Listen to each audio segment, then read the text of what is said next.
Thank you sir. వేదిక మీద ఉన్న పెద్దలందరికీ నా నమస్కారం. ఈ అవకాశాన్ని కల్పించిన నిర్వాహకులందరికీ ధన్యవాదాలు తెలుపుకుంటున్నా. ఖచ్చితంగా నా కవిత మాత్రం మీకు ఉత్తేజం అయితే తెప్పేయకపోవచ్చు. నా పేరు వివేక్ ఎండ్లూరి. నేను ఒక సాఫ్ట్వేర్ ఉద్యోగిని. ఒక ఏరోస్పేస్ కంపెనీలో సీనియర్ డిజైన్ ఇంజనీర్ గా వర్క్ చేస్తున్నాను. నా కవిత వస్తువు, కవిత శీర్షిక చెత్తకుండి. ప్రతి ఇంటి చెత్తవాగుని తనలో కలిపేసుకునే తటాకం అది.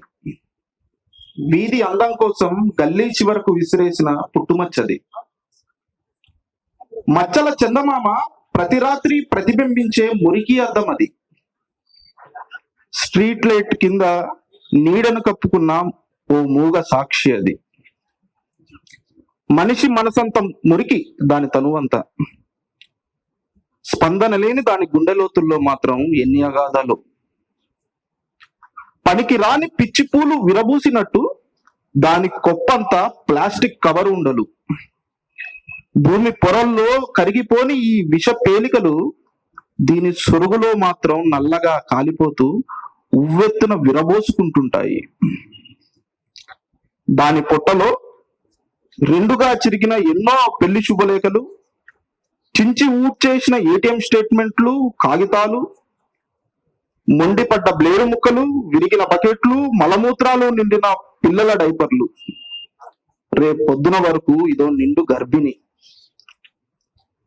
అర్థం కాని డాక్టర్ చిట్టీలని, వాడి విసిరేసిన టాబ్లెట్ షీట్లని, ఖాళీ అయిన టానిక్ బుడ్డిలని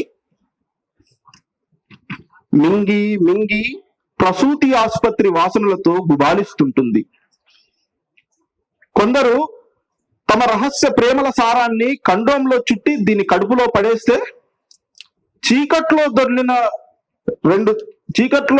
రెండు దేహాలు నిర్లజ్జగా వదిలెళ్ళిన ఓ పసిపాప ఏడుపుని ఈ చెత్త గంపే కంటుంది.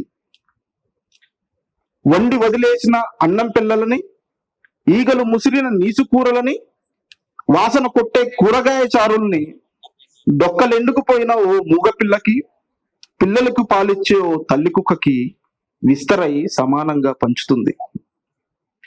రాత్రి తనకు అంటిన మురికినంతా పొద్దున్నే కడుక్కొని బ్లీచింగ్ పౌడర్ అద్దుకొని వీధి చివరలో ప్రతిరోజులాగే ఓ వేశ్యలా నిలబడి మనిషి వైపు దీనంగా చూస్తుంది.